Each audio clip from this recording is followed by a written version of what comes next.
In this election, more than 700 aspiring candidates have been barred from competing by a council of crusty clerics and lawyers. They are said to have failed to live up to the required standard of revolutionary and religious zeal, leaving just 8 runners deemed worthy of the mantle being relinquished by Mahmoud Ahmadinejad. That may not seem like much of a choice to citizens of normal democracies. But in Iran it is the best on offer. The first round of the presidential election takes place on June 14, with a runoff a week later if no one gets a majority. The candidates, pictured before a television debate, are a glum bunch, with Saeed Jalili the apparent favorite of the hardliners and the most moderate being another former nuclear negotiator, Hassan Rohani. There is the added twist that the final say in the gravest matters of state, including the nuclear program, is the preserve of the supreme leader, Ayatollah Ali Khamenei, who has fallen out badly with Mr Ahmadinejad in the past few years.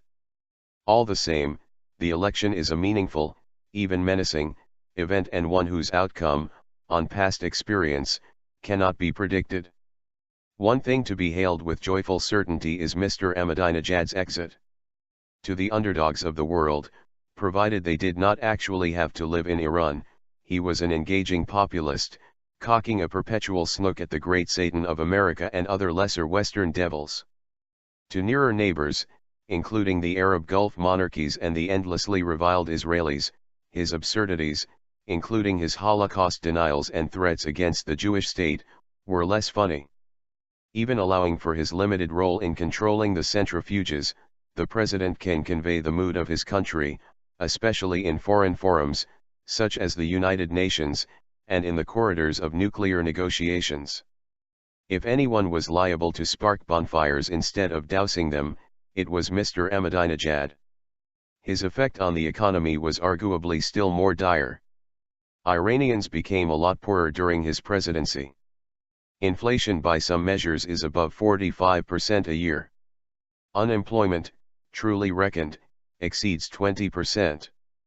Oil receipts, thanks to unimposed international sanctions, have plummeted. Mr Ahmadinejad did make a valiant attempt to curb subsidies.